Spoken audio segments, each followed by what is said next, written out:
வண்டி நிறுத்திட்டு இப்போ என்ன சொல்கிறேன், எனக்கு அங்கே ரூம் ஃப்ரீயாக இருக்குது போகலாமா, ஏன் இவ்வளோ தயங்குற, பயப்படாது, நான் எவ்வளோ சொல்கிறேன் சார், எனக்கு இந்த மாதிரி பழக்கம் இல்லை சார், எனக்கு பயமாக இருக்குது நீங்கள் பேச ஏன் பயப்படுற, வீட்டில் யாருனா இருக்காங்களா, யாருமே இல்லைல்ல, நைட்டு வரட்டா, நாங்கள் நைட்டு வரட்டா எனக்கு ரூம் இருக்காங்க போகலாமா அப்படின்னு சார், எனக்கு பழக்கம் இருக்குது. சரி எதுவுமே வேண்டாம், இங்கே வண்டியில் நான் அங்கே போய் நில்லு, நான் ஒரு இடத்துக்கு வரேன், ஒரே ஒரு முட்டை மட்டும் கொடுத்துட்டு போயிடு நீ, அதுக்கப்புறம் வேணா உங்களுக்கு இஷ்டம் இருந்தால் நீ ஃபோன் பண்ண நம்ம பேசலாம். பதில் சொல்லுமா, எதுக்கு ரூம் எடுத்த, என்னவா இருக்கு, நீ என்னவா இருக்கு ஆவடி ஸ்டேஷன்ல, என்னவா இருக்க அது மட்டும் சொல்லு. ரெஸ்பெக்ட் டியூட்டில இருக்கா நீ. இப்போ இது ரகுபதி பேசுறார், எடப்பாடி பழனிசாமி தூங்கிட்டு இருக்காரு, இந்த அரசாங்கம் தூங்கிட்டு இருக்குது, காவல்துறை தூங்கிட்டு இருக்குது, காவல்துறை பொறுப்பேற்கின்ற முதலமைச்சர் தூங்கிட்டு இருக்காரு, சட்டத்துறை அமைச்சர் கும்பகோணம் தூக்கத்தில் இருக்கார். ஒரு பெண்மணி தன்னுடைய இருசக்கர வாகனம் காணவில்லை என்று காவல் நிலையத்திலே புகார் கொடுத்திருக்கிறார். அதை கண்டுபிடித்து விட்டேன் என்று அந்த பெண்ணை அழைத்திருக்கின்றார் ஒரு காவலர். அந்த பெண்மணியும் அதை நம்பி அங்கே செல்கின்ற பொழுது, நாங்களுடைய இருசக்கர வாகனத்தை கண்டுபிடித்து விட்டேன், எங்களுக்கு 15,000 ரூபாய் கொடு என்று அந்த காவலர் கேட்டதாகவும், அந்த பெண்மணி அவ்வளவு பணம் இல்லை, ஒரு சிறிய தொகை கொடுப்பதாக சொல்லி அதை தொகையை எதை கொடுத்துருக்காங்க. பிறகு அந்த காவலர் இங்கே வந்த செய்தியெல்லாம் உங்களுக்கு தெரியும், அதை என் வாயிலிருந்து சொல்லக்கூடாது, அசிங்கமாக இருக்குது. எப்படி நடந்தா என்பது எல்லாமே அந்த பெண்மணி வலைதளத்தில் அழகாக வெளியிட்டிருக்காங்க, தைரியமாக வெளியிட்டிருக்கிறாங்க. இந்த பெண் தைரியமாக வலைதளத்தில் வெளியிட்டிருக்குது. இது மேலே எத்தனை பேர் பாதிச்சிருப்பாங்க. இன்றைக்கு கூட ஊடகங்களும் பத்திரிகைகளும் கோவித்தவர்களக்கூடாது, வலைதளத்திலேயோ தான் வந்த செய்தி. சில ஊடகத்தில் வந்திருக்குது, பல ஊடகத்தில் வரவே இல்லை, பத்திரிகையிலையும் வரல. இதையெல்லாம் அரசாங்கம் அப்படி கண்காணித்து உங்களையெல்லாம் அப்படியே அடக்கி வச்சிடறாங்க, வெளிவிழவாத பார்த்துக்கிறாங்க. தயவு செய்து ஊடகங்களும் பத்திரிகைகளும் இப்படி மக்கள் பாதிக்கக்கூடிய செயல்பாடுகள், பெண்கள் பாதிக்கக்கூடிய செயல்பாடுலாம் பத்திரிகையிலையும் ஊடகத்திலையும் வெளிப்படுத்துங்க, விழிப்புணர்வை ஏற்படுத்துங்க. அப்போ தான் மக்கள் பயப்படாத இருப்பாங்க. கழக ஆட்சியில் போடப்பட்ட திட்டங்களை நாட்டு மக்களுக்கு கொண்டு செல்லுகின்ற பணி மேற்கொள்ளப்பட வேண்டும். அதேபோல் திரு ஸ்டாலின் மாடல் ஆட்சியில் நடைபெற்ற அவலங்களை மக்களுக்கு எடுத்து சொல்ல வேண்டும் என்று தக்க ஆலோசனை வழங்கப்பட்டுள்ளது. இன்றைய தினம் நான் ஊடகத்திலே பார்க்கின்ற பொழுது திரு ரகுபதி அவர்கள் எடப்பாடி பழனிசாமி தூங்கிக் கொண்டு இருப்பதாக பேட்டியளித்தார். நான் விழித்துக் கொண்டு சிறப்பாக செயல்படுகின்ற காரணத்தினால்தான் பொறுத்து கொள்ள முடியாமல் திரு ரகுபதி அவர்கள் இந்த கருத்தை ஊடகத்தின் வாயிலாக வெளிப்படுத்தியிருக்கின்றார். திரு ரகுபதியை பொறுத்த வரைக்கும் திராவிட முன்னேற்ற கழகத்தினுடைய கொத்தடிமையாக செயல்பட்டு வருகிறார். திரு ரகுபதி அவர்கள் இந்த நாட்டிற்கு அடையாளம் காட்டப்பட்டது அனைத்து இந்திய அண்ணா திராவிட முன்னேற்ற கழக கட்சி. பொன்மனச்செம்மல் புரட்சித் தலைவர் எம்ஜிஆர், புரட்சித் தலைவர் அம்மா இருவரும் தலைவர்கள் வழியிலே அனைத்து இந்திய அண்ணா திராவிட முன்னேற்ற கழகம் என்ற மாபெரும் இயக்கம் திரு ரகுபதி அவர்களுக்கு சட்டமன்ற உறுப்பினராக தேர்ந்தெடுக்கப்பட்டு அனைத்து இந்திய அண்ணா திராவிட முன்னேற்ற கழக அம்மாவுடைய அமைச்சரவையிலே அமைச்சராக இடம்பெறுகின்ற ஒரு சூழ்நிலையை கழகம்தான் அவருக்கு வழங்கியது. அந்த நன்றியெல்லாம் மறந்து பொன்மனச்செம்மல் புரட்சித் தலைவர் எம்ஜிஆர் எந்த கட்சியை தீய சக்தி என்று சொன்னாரோ அந்த கட்சியிலே தன்னை இணைத்துக் கொண்டு இன்றைய தினம் அவர்களுக்காக அடிமை குரல் கொடுத்துக் கொண்டிருக்கின்ற காட்சி தொலைக்காட்சியிலே பார்த்தோம். என்ன என்று தெரியாது இருக்கின்ற ஒரே முதலமைச்சர் இன்றைய முதலமைச்சர் திரு ஸ்டாலின் ஒருவர் தான். அண்மையில் நேற்றைய தினம் வலைதளத்தில் இருந்த ஒரு செய்தி, எதையாவது பார்த்து முதலமைச்சர் நடவடிக்கை எடுப்பார் என்று நான் கருதுகிறேன்.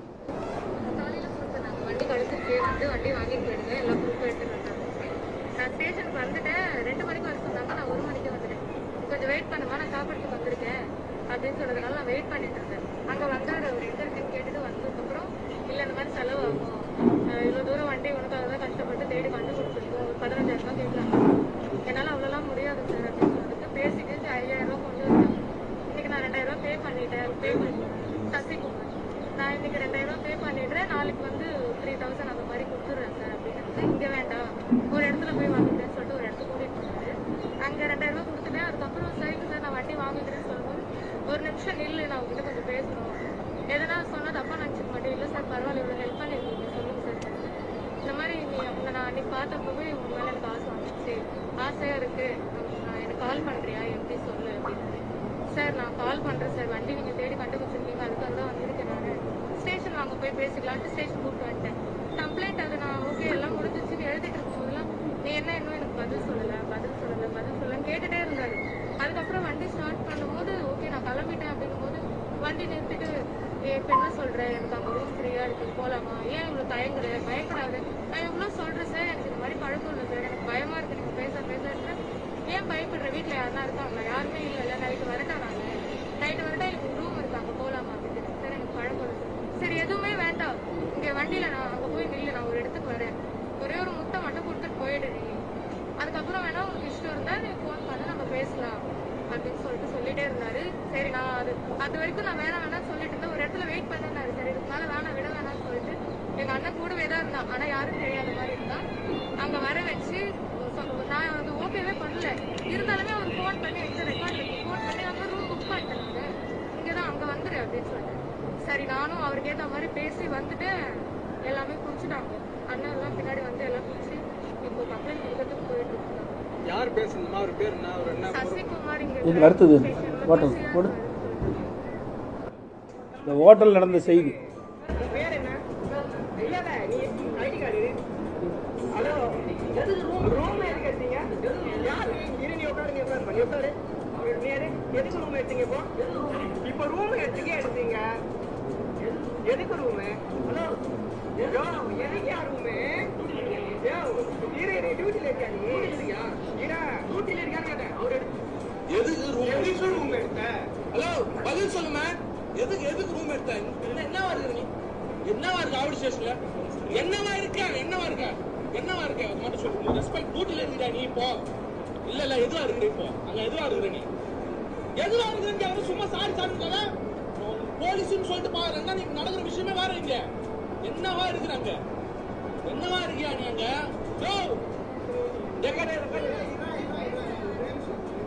என்ன ஒரு நிமிஷம் இங்க இரு. நீ எதுக்கு நான் ரூம் கொடுத்த இப்போ? என்ன கஷ்டம்? என்ன ப்ரூஃப் ஆகணும்? போலீஸ் வந்து கேட்டா கொடுத்தா எதனா குத்துறா ரூம்? எதனா குத்துறா? என்ன ரூம் நான் குத்தேன்? என்ன ஐடி வாங்கினேன்? உள்ள போக சொன்னா உள்ள அனுப்புறேன். யாரும் உள்ள போலாமா? அவர் அனுப்ப சொன்னார், அனுப்புறேன். பின்ன இப்ப வேற எப்படி கேமரா பார்த்தானே இருக்கியா? ஒரு கையை எது கையெடு சொல்றேன். எது கூப்பிட்டேன்? உங்க ஸ்டேஷன்ல வண்டி காணாம போச்சுன்னு சொன்னா ரூமு கூப்பிடுவியா? வரவங்க போறலாம் அப்படிதான் கூப்பிடுவியா ரூமுக்கு? ரூம் ஃபேமிலி கூட தானே? ஃபேமிலி கூட எடுத்தாலும் கூப்பிடுங்க.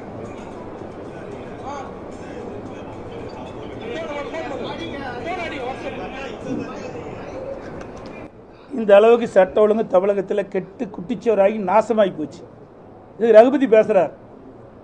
எடப்பாடி பழனிசாமி தூங்கிட்டு இருக்காரு, இந்த அரசாங்கம் தூங்கிட்டு இருக்குது, காவல்துறை தூங்கிட்டு இருக்குது, காவல்துறை பொறுப்பேற்கின்ற முதலமைச்சர் தூங்கிட்டு இருக்காரு, சட்டத்துறை அமைச்சர் கும்பகோணம் தூக்கத்தில் இருக்கார். ஒரு பெண்ணுக்கு நான் ஏற்கனவே ஒரு 3 நாளைக்கு முந்தி ட்விட்டரில் போட்டிருந்தேன். எல்லா பத்திரிகையும் வந்துருக்குது, ஓரளவுக்கு ஒரு சில ஊடகமும் வெளிப்பட்டிருக்காங்க. இந்த ஆட்சியில் பொதுமக்களுக்கும் பாதுகாப்பு இல்லை, பெண்களுக்கும் பாதுகாப்பு இல்லை, அவரவர்கள் பாதுகாப்பு அவர்களே தேடிக்கொள்ள வேண்டும் என்று நான் 3 நாளுக்கு முந்தி வெளியிட்டேன். நேற்று தினம் இப்படி நடந்திருக்கு. எவ்வளோ மோசம்! ஒரு பெண்மணி தன்னுடைய இருசக்கர வாகனம் காணவில்லை என்று காவல் நிலையத்திலே புகார் கொடுத்திருக்கிறார். அதை கண்டுபிடித்து விட்டேன் என்று அந்த பெண்ணை அழைத்திருக்கின்றார் ஒரு காவலர். அந்த பெண்மணியும் அதை நம்பி அங்கே செல்கின்ற பொழுது, நாங்களுடைய இருசக்கர வாகனத்தை கண்டுபிடித்து விட்டேன், எங்களுக்கு 15,000 ரூபா கொடு என்று அந்த காவலர் கேட்டதாகவும், அந்த பெண்மணி அவ்வளவு பணம் இல்லை, ஒரு சிறிய தொகை கொடுப்பதாக சொல்லி அதை தொகையை எதை கொடுத்துருக்காங்க. பிறகு அந்த காவலர் இங்கே வந்த செய்தியெல்லாம் உங்களுக்கு தெரியும், அதை என் வாயிலிருந்து சொல்லக்கூடாது, அசிங்கமாக இருக்குது. எப்படி நடந்தா என்பது எல்லாமே அந்த பெண்மணி வலைதளத்தில் அழகாக வெளியிட்டிருக்காங்க, தைரியமாக வெளியிட்டிருக்கிறாங்க. ஆக இந்த ஆட்சியுடைய லட்சணத்தை மக்கள் பார்த்துக்குவேன். தயவு செய்து ஊடகங்களும் பத்திரிகை நண்பர்களும் இதை முழுமையாக வெளியிடுங்க. இனி இப்படிப்பட்ட பிரச்சனை நடக்கக்கூடாது என்பதற்காக நான் சொல்றேன். ஊடக நண்பர்களும் பத்திரிகை நண்பர்களும் நடக்கின்ற செய்திகள், நாட்டில் நிலவுகின்ற பிரச்சனைகள், நாட்டில் நிலவுகின்ற அட்டுழியங்களை, பெண்களுக்கு பாதுகாப்பாக இப்படிப்பட்ட செய்திகள்லாம் வெளியிட்டீங்களா தான் பெண்கள் பாதுகாப்பாக இருக்க முடியும். இனியாவது இப்படிப்பட்ட துயரமான சம்பவங்கள் நடைபெறக்கூடாது என்பதுதான் என்னுடைய நோக்கம். எவ்வளவு மோசமா ஒரு பெண் எப்படி பதறி போய் சொல்றாங்க, சிந்திச்சு பாருங்க. ஆனால் முதலமைச்சரும் சட்டத்துறை அமைச்சரும் சொல்றாங்க, எதிர்க்கட்சிகள் வீணாக எங்கள் மீது குறை சொல்றாங்க, வீண் பழி சுமத்துறாங்கன்னு. இது அந்த பெண்மணி வலைதளத்தில் வெளியிட்ட அந்த செய்தியை தான் நான் உங்கள்கிட்ட காட்டிக்கிறேன். அதில் கூர்ந்து ஊடகங்களும் பத்திரிகைகளும் இதை மக்களுக்கு கொண்டு சேருங்க. மக்கள் பாதுகாப்பாக இருக்க வேண்டும் என்பதற்காக இந்த செய்தி வெளியிடுங்க. அதோட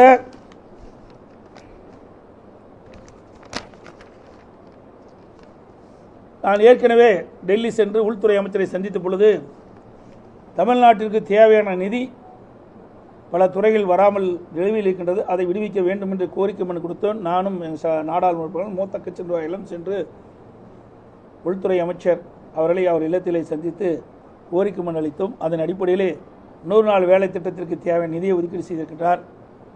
அதோடு மெட்ரோ ரயில் திட்டம் கட்டம் 2க்கு நிலுவை நிதி அதையும் ஒதுக்கீடு செய்திருக்கின்றார். ஜாதிவாரி கணக்கெடுப்பு எடுக்க வேண்டும் என்று அண்மையில் அறிவித்திருக்கின்றார். ஆக நாங்கள் கொடுக்கப்பட்ட சில கோரிக்கைகள் நீங்கள் நிறைவேற்றப்பட்டிருக்கின்றன. நான் ஏற்கனவே சொன்னதைப் போல ஆட்சியில் இருந்தாலும் இல்லாவிட்டாலும் தமிழ்நாட்டு மக்களுக்கு தேவையான திட்டங்களை செய்வதிலும் தமிழ்நாடு வளர்வதற்கான அடிப்படை நிறைவேற்றுவதற்கும் நாங்கள் எப்பொழுதும் துணை நிற்போம் என்பதை இந்த நேரத்தில் தெரிவித்துக் கொள்கின்றேன். சொல்லிட்டு அந்த நலிந்தவர்களுக்கு 20% இடஒதுக்கீடு பள்ளியில் மெட்ரிகுலேஷன் பள்ளியில் இது வரைக்கும் நிதி ஒதுக்காதனால ஏப்ரல் 19ஆம் தேதியே அதுக்கான அந்த கான்ட்ராக்ட் பண்ணி அறிவிச்சிருக்கணும், இதுவரை அறிவிக்கல. இதனால பெற்றோர்கள், அதாவது இந்த ஏழை எளிய மாணவர்கள் இருக்கக்கூடிய பெற்றோர்கள் ரொம்ப அவதிப்பட்டிருக்காங்க. இதுக்கு நிதி இல்லாதனால தான் அப்படின்னு சொல்றாங்க. இதுக்கு என்ன நீங்க கோரிக்கை வைக்கிறீங்க அதை விரைவாக அமல்படுத்துறதுக்கு? அதாவது அனைத்து இந்திய அண்ணா திராவிட முன்னேற்ற கழக ஆட்சி இருக்கின்ற பொழுது எல்லா துறைகளிலும் சிறப்பாக செயல்பட்டது. அந்தந்த நேரத்திற்கு ஏற்ப அந்த துறைகளில் கவனம் செலுத்தி மக்களுடைய பிரச்சனை தீர்த்து வைத்தோம். இன்றைக்கு திரு ஸ்டாலின் மாடல் ஆட்சியிலே நீங்கள் சொன்ன இப்படிப்பட்ட சம்பவங்கள் எல்லாம் காதிலே வாங்குவதே இல்லை, கவனிப்பதும் இல்லை. ஒட்டுமொத்தமாக மக்களையே அவர்கள் கவனிப்பதில்லை, மக்களுடைய பிரச்சனையிலும் கவனம் செலுத்துவதில்லை. அவர்கள் முழுக்க முழுக்க வீட்டு மக்களை பற்றி தான் கவனம் செலுத்தி கொண்டிருக்கிறார். நீங்கள் சொல்வதை போல இன்றைக்கு மாணவ சேர்க்கை நடைபெற வேண்டும், அதற்கு என்ன ஏற்பாடு செய்ய வேண்டும், அதற்கு என்ன நடவடிக்கை எடுக்க வேண்டும், அதையெல்லாம் இந்த ஆட்சியில் எதிர்பார்க்க முடியாது. இது மிகவும் வன்மையாக கண்டிக்கின்றோம். இந்த ஊடகத்தின் வாயிலாக பத்திரிகை வாயிலாக இனியாவது இந்த அரசு விழித்து கொண்டு இந்த குறைபாடுகளை நீக்க வேண்டும். சட்டமன்ற தேர்தல் நெருங்கி வருது. பெரும்பாலும் அனைத்து கட்சிகளும் அந்த கூட்டணியை பற்றி பேசிட்டு வராங்க.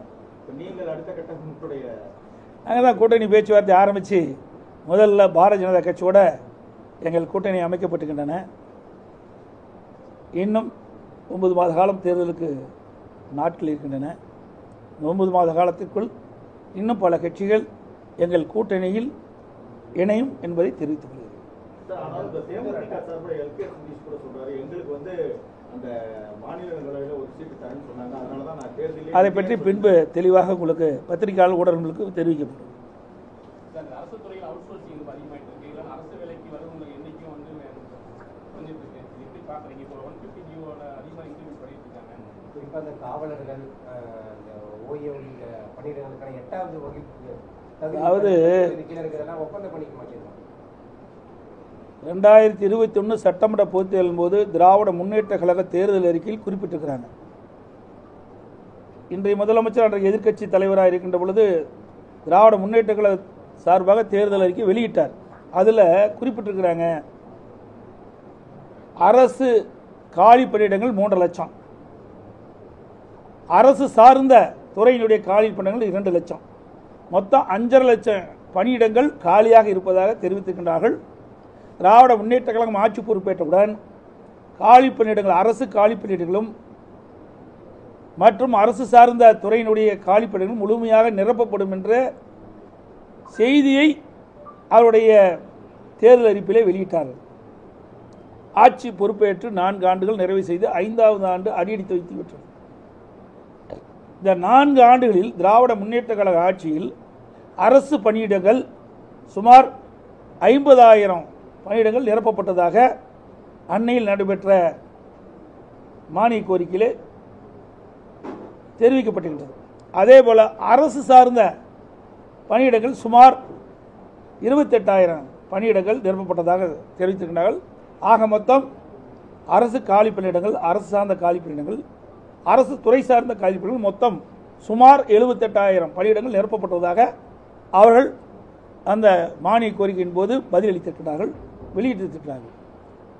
ஆனால் இந்த 4 வருட காலமாக ஓய்வு பெற்றோருடைய எண்ணிக்கை 50,000 ஆகிப்போச்சு. அதை அவர்கள் குறிப்பிடவே இல்லை. ஆக இந்த ஆட்சி பொறுப்பேற்றதிலிருந்து இந்த 4 ஆண்டு காலத்தில் அரசு காலி பணியிடங்களும் அரசு சார்ந்த காலி பணியிடங்களும் 78,000 பணியிடம் நிரப்பப்பட்டிருக்காங்க. அவர்கள் சொன்னதைப் போல முழுமையான காலி பணியிடங்கள் நிரப்பப்படவில்லை.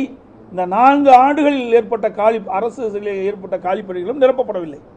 அதோடு நீங்கள் கேட்ட மாதிரி கேள்வி கேட்ட மாதிரி இன்றைக்கு அவுட் சோர்ஸில் தான் இன்றைக்கி எடுத்து இன்றைக்கு பல்வேறு துறைகளில் இன்றைக்கி அலுவலர்களை நியமிச்சிட்டு இருக்காங்க. இதற்கு முன்பு எங்களுடைய ஆட்சி இருக்கின்ற பொழுது அவுட் சோர்ஸில் எடுக்கக்கூடாது என்று குரல் கொடுத்த இன்றைய முதலமைச்சர் இன்றைக்கு அவுட் சோர்ஸில் தான் இன்றைக்கு பணியாளர்களை தேர்வு செய்து வன்மையாக கண்டிக்கத்தக்கது. உங்களுடைய தேர்தல் அறிக்கையில் குறிப்பிட்டவாறு அரசு காலிப்பணிகள் அனைத்தும் நிரப்பப்பட வேண்டும், அரசு சார்ந்த காலிப்பணிகள் அனைத்தும் நிரப்பப்பட வேண்டும். ஆனால் தேர்தல் நேரத்தில் வாக்குறுதி கொடுப்பார்கள், தேர்தல் முடிந்தவுடன் வாக்குறுதியை காற்றிலே பறக்க விடுகின்ற கட்சி திமுக கட்சி என்பதை நிரூபணமாகியிருக்கிறது. என்னோட ரேஷன் கடையில் பணியாளர் நிறுவனத்திற்கு இந்த விற்பனையாளர் கட்டுநர் பதவிக்கு விண்ணப்பம் பெற்று நேர்முக தேர்வு நடத்தி கிட்டத்தட்ட ஒரு 6-7 மாதங்கள் ஆகுது. இதுவரை பூர்த்தி செய்யல. அதே மாதிரி நிறைய இடத்துல காலிடங்கள் இருக்கு.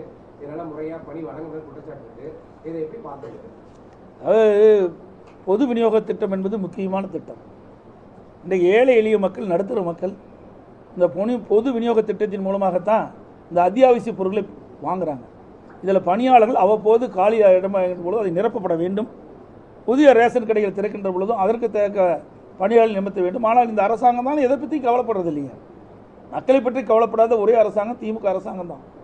ஆனால் வெளியில் மட்டும் மிக பிரமாண்டமாக சொல்லுவாங்க, பத்திரிகையிலையும் ஊடகத்திலையும் பிரமாண்டமாக வெளிப்படுத்துவாங்க. ஏதோ திமுக ஆட்சியில் தான் மிகச்சிறப்பாக ஆட்சி இழப்பதை போலும், திமுக ஆட்சியில் தான் எல்லா துறையிலும் மக்களுக்கு தேவையான உதவிகள் செய்வதும் மக்கள் மகிழ்ச்சியோடு இருப்பது போலையும் ஒரு தோற்றத்தை அவ்வப்போது பத்திரிகையில் ஊடகத்தை வெளிப்படுத்துகின்ற ஒரே அரசாங்கம் இந்த திமுக அரசாங்கம் தான். ஆனால் அதுக்கு நேர்மாறாக தான் இன்றைக்கு தமிழகத்தில் இருக்குது. நீங்கள் முதலமைச்சராக இருந்தப்போ சரி, இப்பயும் சரி, பத்திரிகைகள் நிறைய தடவை மீட் பண்ணுறீங்க, எல்லாரும் கேள்வி கேட்க வச்சு அதுக்கான பதில் சொல்கிறீங்க. ஒரு சிஎம் வந்து அந்த அளவுக்கு அலோவ் பண்ண மாட்டேங்கிறார். 2-3 கேள்விக்கே ஒரு கோபமாக பேசிட்டு போயிட்டாரு. விமர்சனங்களை எதிர்க்க தயங்குறாரா, பயப்படுறாரு? இதை அருமையான கேள்வி கேட்டீங்க. சட்டமன்றம் நடக்குது. இவருடைய தேர்தல் அறிக்கையில் ஒரு ஸ்டாலினை வெளியிட்டார். திராவிட முன்னேற்ற கழகம் ஆட்சிக்கு வந்த பிறகு சட்டமன்ற நிகழ்ச்சிகளை நேர் அலையில் ஒளிபரப்பு செய்யப்படும் சொன்னார். நாங்களும் பலமுறை கேட்டு பார்த்தோம். சட்டமன்ற சபாநாயகர்கிட்ட நேர் அலையிலேயே நான் பேசுகிறத ஒளிபரப்பு செய்வது கிடையாது. நீதிமன்றம் வரைக்கும் போனோம். நீதிமன்றத்திலையும் எங்களுக்கு நல்ல தீர்ப்பு கிடைக்கல. அதோட முதலமைச்சர் அமைச்சர்கள் பேசுவதெல்லாம் பதில் சொல்கிறாங்க, அதெல்லாம் நேரலையில் ஒளிபரப்பு செய்கிறாங்க. ஆனால் எதிர்க்கட்சி, பிரதான எதிர்க்கட்சி தலைவர் என்ற முறையில் நான் கேட்கின்ற கேள்விக்கு அந்த நேரடியாக ஒளிபரப்பு செய்ததில்லை. நான் பேசுகிறத மட்டும் நேரலையில் ஒளிபரப்பு செஞ்சுட்டு தான் திமுக படுபாலாந்து போகுது. அந்த அளவுக்கு நான் சட்டமன்றத்தில் மக்களுடைய பிரச்சனையை எடுத்து வைக்கிறேன். அதையெல்லாம் நேரலையில் காட்டுவதே கிடையாது. ஆனால் அதற்கு பதில் மட்டும் அவர்கள் சொல்லுவாங்க. ஆக கேள்வி கேட்டதை நேரடியாக ஒளிபரப்பு செய்யணும், நேரலையில் பதிலும் நேரலையில் ஒளிபரப்பு செஞ்சால் தான் மக்கள் புரிந்து கொள்ள முடியும். ஆனால் இந்த ஆட்சியில் அது கிடையாது. அதை போல தான் அங்கேயே அதுக்கு நீதி கிடையாது. அப்புறம் இங்கெங்கே போய் நேரில் பார்த்து மக்களை பற்றி மக்களுடைய பிரச்சனையை நீங்கள் கேள்வி கேட்டால் சொல்ல முடியும்? அதுக்கு தெம்பு திராணியெல்லாம் அந்த முதலமைச்சர் கிடையாது. புரியுதுங்களா? இன்றைக்கு ஒரு அரசாங்கம் அவ்வப்போது பேட்டி கொடுத்தா தான் மக்களுக்கு என்ன செய்யறன்னு தெரியும். அது முதலமைச்சர்கிட்ட பதில் கிடைச்சா மக்கள் திருப்தி அடைவாங்க. ஆனால் இங்கே செஞ்சால் தானே நீங்கள் கேட்குற கேள்விக்கு பதில் சொல்ல முடியும். எதுவுமே செய்யலையே. அப்போ நீங்கள் ஏதாவது இடக்கு முடுக்கான கேள்வி கேட்டு அவர் பதில் சொல்ல முடியாட்டி அவருக்கு பின்னடைவு ஏற்பட்டுரும். அதனால தான் இந்த ஊடக நம்பர்களையும் பத்திரிகைகளும் சந்திப்பதே கிடையாது. அப்படியே சந்தித்தாலும் யாரும் கோபித்துக் கொள்ளக்கூடாது. நிருபர்களும் பத்திரிகையாளரும் அவர் என்னென்ன கேள்வி சொன்னாலும் அதை மட்டும் தான் கேள்வி கேட்பாங்க. எங்கிட்ட தான் இடப்பெருச்சு கேள்வி கேட்குறீங்க. நான் முதலமைச்சராக இருக்கும்போது அப்படி தான் கேள்வி கேட்குறீங்க, எதிர்க்கட்சி தலைவராக இருக்கும்போது கேள்வி கேட்குறீங்க. ஆனால் தமிழ்நாடு முதலமைச்சர் பேட்டி கொடுக்குறேன்னா ஏற்கனவே முன்கூட்டியே இன்னென்ன கேள்வி தான் கேட்கணும்னு சொல்லியிருப்பாரு. அதுக்கு தகுந்த பதில் அவர் கொடுப்பாரு. அதை நீங்கள் ஒளிபரப்பு செய்வீங்க.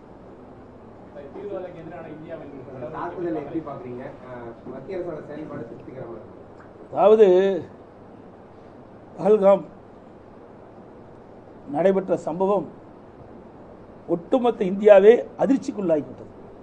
கொடூரமான செயல், ஈவு இரக்கமற்ற மிருகத்தனமான பல உயிர்களை பறித்த சம்பவம் இன்றைக்கு அனைத்து இந்தியாவில் வாழ்கின்ற மக்களிடத்திலும் அது ஒரு வேதனையான சம்பவம், அதிர்ச்சி அளிக்கிற சம்பவமாக இருக்கின்றது. அதற்கு இந்திய அரசு உரிய முறையில் தீர்வு காண வேண்டும் என்ற அடிப்படையில் பயங்கரவாதத்தையும் தீவிரவாதத்தையும் வேரோடு அழிக்க வேண்டும் என்ற அடிப்படையில் இந்திய அரசாங்கம் மிகச்சிறப்பாக செயல்பட்டு நம்முடைய முப்படைகளும் ஒன்றாக இணைத்து முழு அதிகாரம் அதுக்கு வழங்கப்பட்டு அதன் அடிப்படையிலே பயங்கரவாத செயல் தீவிரவாத செயல் இறங்கப்பட்டிருக்கின்ற தீவிரவாத முகாம்களை இன்றைய தினம் அண்டை நாட்டில் இருந்தாலும் நம்முடைய முப்படைகளும் முழுமையாக செயல்பட்டு அதை ஒழித்து கட்டுகின்றது. தீவிரவாதத்தை முற்றிலும் ஒழிக்கின்ற விதமாக முதற்கட்டமாக இந்த பணியை துவக்கின்றார்கள், வெற்றி கண்டிருக்கின்றார்கள். அதற்காக அனைத்து இந்திய அண்ணா திராவிட முன்னேற்ற கழகம் ஏற்கனவே எங்களுடைய வாழ்த்துக்களை தெரிவித்துக்கின்றோம். நம்முடைய இராணுவத்திற்கும் முப்படைக்கும் அனைத்து இந்திய அண்ணா திராவிட முன்னேற்ற சார்பாக மிக திறமையாக துல்லியமாக அந்த தீவிர முகாம்களை அழித்து வெற்றிகின்ற நம்முடைய முப்படைகளுக்கும் எங்களுடைய வாழ்த்துக்களை நாங்கள் தெரிவிச்சுக்கிறோம். ராஜேந்திர பாலாஜி நீங்க உத்தரவிட்டா பஹல்காம் தாக்குதலுக்கு பதிலடி கொடுக்கிறது இங்கிருந்து ஒரு 1000 இளைஞர்களை கூட்டு போறது தயாரா இருப்பதா தெரிவிச்சிருக்காரு. ஆக இது ஒரு நாட்டுப்பற்று தானே, ஒவ்வொருவருக்கும் இந்த நாட்டுப்பற்று இருக்குது. அந்த அடிப்படையில் அவர் சொல்றாரு. நீங்க ஏதாவது கேள்வி கேட்டிருப்பீங்க, அதுக்கு பதில் சொல்லியிருப்பாரு. அது என்ன கேள்வி கேட்டான்னு தெரியல, பதிலைத்தான் நீங்கள் சொல்கிறீங்க. என்ன ஸ்டாலின் மாடலில் நீங்கள் பேசுகிறீங்க? சட்டமன்றத்தில் கேள்வி கேட்கறத விட்டுறாங்க, பதில் தான் வருது. ஆக என்ன கேள்வி கேட்டாரோ அதுக்கு உண்டான பதில் சொல்லியிருக்காரு. அந்த அளவுக்கு அனைத்து இந்திய அண்ணா திராவிட முன்னேற்ற கழக தொண்டன் நிர்வாகிகள் இந்த நாட்டை நேசிக்கின்றார் என்பதை நாம் உணர வேண்டும். கடந்த 10 ஆண்டுகள்ல தான் பாழாய் போன ஆட்சி நடந்தது அப்படின்னு விமர்சிச்சிருக்காரு. அதை இப்ப சீர்படுத்துற பணியில ஈடுபட்டிருக்கோம் அப்படின்னு சொல்லிட்டு 4 ஆண்டு முடிஞ்ச 5 ஆண்டு தொடங்குற இதுல வந்து அவர் பேசியிருக்காரு. அதை எப்படி இருக்கு? சரி, நீங்கள் கேட்குற கேள்வி சரியான கேள்வி தான். அவரை வெளிப்படுத்தின கருத்து நீங்கள் கேட்டுக்கிறீங்க. 10 ஆண்டில் சேலம் மாவட்டத்தை எடுத்து நீங்கள் மற்ற பகுதியில் கூட உங்களுக்கு தெரியாது, தெரிஞ்சிருக்கும் தெரியாது இருக்கலாம், அது வேறு விஷயம். நீங்கள் கூட நண்பர்கள் உங்களுக்கு அண்ணா வேணுமா எல்லா விதத்தும் தொடர்பு இருக்கிறது சொல்லுங்கள். சேலம் மாவட்டத்தை பொறுத்த மட்டில் எடுத்துக்கோங்க. அனைத்து இந்திய அண்ணா திராவிட முன்னேற்ற கழக ஆட்சி இருக்கின்ற பொழுது சேலத்திற்கு எத்தனை திட்டங்களை நாங்கள் கொண்டு வந்தோம். அதனால் மக்கள் எந்த அளவுக்கு நன்மை பெற்றார்கள். திராவிட முன்னேற்ற கழகம் 4 ஆண்டு காலம் ஆட்சி வந்திருக்குது, என்ன திட்டத்தை கொண்டு வந்தார்கள், அதனால் மக்கள் என்ன பயன்பெற்றார்கள் சொல்லுங்க பார்க்கலாம். அழகான சென்னை நம்முடைய சேலம் மாநகரம் வளர்ந்து வருகின்ற மாநகரம். அந்த மாநகரத்தில் போக்குவரத்து நெரிசல் குறைப்பதற்காக எங்கெங்கெல்லாம் மக்கள் பொதுமக்கள் கோரிக்கை வச்சாங்க பாலம் கட்ட வேண்டும் என்று அங்கெல்லாம் பாலத்தை கட்டுகிறது. குடித நீர் தேவையை பூர்த்தி செஞ்சு கொடுத்தோம். பாதாள சாக்கடை திட்டத்தை நெறிப்படுத்தும். ஏண்டைக்கு கனமழை காத்தடிக்கின்ற பொழுது மின்தடை ஏற்படும். அந்த மின்தடை ஏற்படாமல் அந்த பூமிக்கு அடியில் அந்த மின்பாதை அமைச்சு கொடுத்தோம். சேலம் மாநகரத்தில் இருக்கின்ற சாலைகள்லாம் புதுச்சு கொடுத்தோம், பார்க்குகள் அமைச்சு கொடுத்தோம். இன்றைக்கு ஏழை எளிய தாய்மார்கள் பெற்றிருக்கின்ற குழந்தைகள் வளமோடு செழிப்போடு இருக்கணும் என்பதற்காக இன்றைக்கு தனியார் மருத்துவமனைக்கு போனால் 10,000 5,000 பிரசவ செலவு கொடுக்கணும். அங்கே நம்முடைய சேலம் மோகன்குமார் மருத்துவமனையில் அழகாக அற்புதமான இன்றைக்கு மகப்பேறு மருத்துவமனை கட்டி கொடுத்தோம். 500 படுக்கை வயசுக்கு மகப்பேறு மருத்துவமனை, பச்சிளம் குழந்தைகள் சிறப்பு சிகிச்சை இதெல்லாம் கொடுத்த அதிமுக அரசாங்கம். அதோட புதிய தாலுக்கா சேலத்தில் கொடுத்தோம், ஆடையம்பட்டியில் கொடுத்தோம், இதெல்லாம் அதே மாதிரி எங்கவெளியில் கொடுத்தோம். இதெல்லாம் நாங்கள் புதிய தாலுக்கா கொடுத்தோம். அதை விட விவசாயிகள் பயன்பெற விதமாக கால்நடை பூங்கா 1000 கோடியில் கொடுத்தாங்க. இன்னும் திறக்கலைங்க, திறக்கிறதுக்கு கூட மனம் இல்லை, செயல்படாட்டி போயிட்டு போகிறாங்க. அதிமுக ஆட்சியில் கொண்டு வந்த திட்டம் என்ற ஒரே காரணத்திற்காக நம்முடைய தலைவாசல் கூட்டுரோட்டு பகுதியில் பிரம்மாண்டமான கால்நடை பூங்கா ஒன்று கட்டி வச்சிருக்கிறோம். அதை கூட முழுமையாக பயன்பாட்டை கொண்டு வரல. எவ்வளோ வேதனை அளிக்கிறது. இதான் அதிமுக ஆட்சியில் நகருது, திமுக ஆட்சியில் நகரல, அப்படியே பேஸ்மெண்ட் ஆயிடுச்சு. அதே போல 100 ஏரி திட்டம், இந்த 100 ஏரி திட்டத்தில் வறண்ட ஏரிகளுக்கு 100 நிரப்புகின்ற திட்டம் முதற்கட்டமாக நான் திறந்து வச்சேன். அதுக்கு பிறகு அந்த கொஞ்சம் கொஞ்சமாக வேகத்தில் நடந்துட்டு இன்னும் அது நிறைவேறவே இல்லை. இவருடைய ஆட்சியிலே சிறப்பான ஆட்சி. நாங்கள் கொண்டு வந்த திட்டத்தை கூட முழுமையாக முடிக்க முடியல. இதெல்லாம் மக்கள் பயன்பாட்டுக்கு வருகின்ற திட்டம், மக்களுக்காக திட்டம். அதை கூட அரசியல் காழ்ப்புணர்ச்சியின் காரணமாக அதிமுக ஆட்சியில் கொண்டு வந்த திட்டம் என்ற ஒரே காரணத்திற்காக திட்டத்தில் முடக்கி வச்சிருக்கிறாங்க. இதெல்லாம் மக்கள் பார்த்துட்டு இருக்கிறாங்க. இப்படி ஏராளமான திட்டங்களை நம்முடைய சேலம் மாநகரத்தில் கொடுத்துருக்கிறோம். அம்மா மினி கிளினிக் கொண்டு வந்தோம். எவ்வளோ அற்புதம்! நம்முடைய சேலம் மாவட்டத்தில் மட்டும் 103 அம்மா மினி கிளினிக்கு, அத்தனையும் கிராமம் நகரத்தில் மக்கள், ஏழை மக்கள் அதிகமாக வசிக்கின்ற பகுதியை தேர்ந்தெடுத்து அங்கே இந்த அம்மா மினி கிளினிக் ஏற்படுது. அது என்ன அரசியல் காழ்ப்புணர்ச்சி காரணம் போனீங்க? எங்கே செஞ்சாங்க சொல்லுங்க? சேலம் மாவட்டத்தில் என்ன ஒரு சிறப்பான திட்டத்தை கொண்டு வந்தாங்க? எதுவுமே இல்லையே. கூட்டுக்குடி திட்டம் நிறைய நாங்கள் செயல்படுத்தி கொடுத்தோம். இன்றைக்கு நங்கவெளி மேச்சேரி கூட்டுக்குடி திட்டத்தை கொடுத்தோம். அதே போல் இன்றைக்கி ராசிபுரம் கூட்டுக்குடி திட்டம் எங்களுடைய நெடுங்குளத்திலிருந்து எடுத்துகிட்டு போகுது.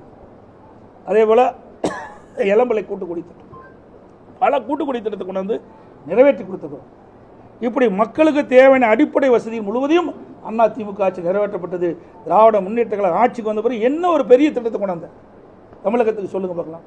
5 லட்சம் கோடி கடனை வாங்கியிருக்கிறீங்க. இன்றைக்கு 73 ஆண்டு காலம் தமிழகத்திலே பல்வேறு கட்சிகள் ஆட்சி செய்தன. அந்த 73 ஆண்டு காலத்தில் வெறும் 5,18,000 கோடி தான் கடன். ஒரே 4 ஆண்டில் 4,56,000 கோடி இன்னைக்கு கடன் இருக்குது. இன்னும் ஒரு 6 மாதத்தில் 50,000 கோடி கடன் வாங்கி 5 லட்சம் கோடியை நிரப்பிடுவாங்க. இந்தியாவிலேயே கடன் வாங்கினதில் முதல் மாநிலம் தமிழ்நாடு. எல்லாத்துலேயும் முதன்மைங்கிறார்ல, கடன் வாங்கினதுலேயும் முதன்மையான மாநிலம் தமிழ்நாடு தான். அப்புறம் சொல்கிறார் பொருளாதார நிதி அதிகமாக இருந்துக்குன்னு. கடனை வாங்கி செலவு செய்யறதில் யார் தான் வந்து சக்ஸஸ் பண்ண முடியாது? கடன் வாங்கி செய்வது சாதனை கிடையாதுங்க. நம்முடைய வருவாயை அதிகரித்து அதன் மூலமாக சாதனை படைச்சது தான் ஒரு அரசாங்கத்துடைய சாதனை. கடனை 5 லட்சம் கோடி 4.5 லட்சம் கோடி கடனை வாங்கிட்டு நான் அது உயர்ந்துட்டு இது உயர்ந்துட்டு சொன்னால் இந்த கடனை யார் கட்டுறது?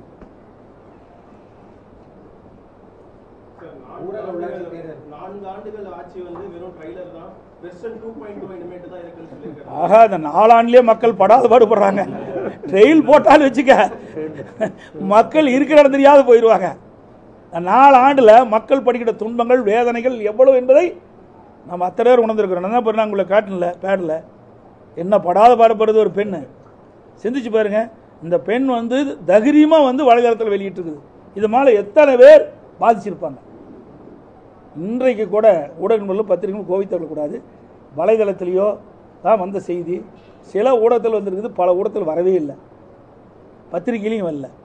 இதையெல்லாம் அரசாங்கம் அப்படி கண்காணித்து உங்களையெல்லாம் அப்படியே அடக்கி வச்சிடறாங்க, வெளிவிழவாத பார்த்துக்கிறாங்க.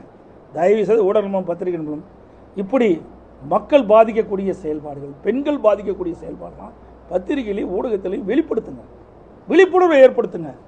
அப்போ தான் மக்கள் பயப்படாத இருப்பாங்க.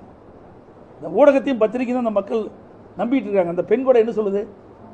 ஊடகத்தான் நம்பிட்டு இருக்கிறாங்க, இது வெளியே கொண்டாங்கன்னு சொல்லுது. எவ்வளோ மனவேதனையோடு அந்த பெண் வந்து தனக்கு ஏற்பட்ட அநீதியை இந்த மக்கள் மன்றத்தில் சொல்கிறாங்க. ரைட். அனைத்து ஊடகங்களுக்கும் பதில் வணக்கம், நன்றி.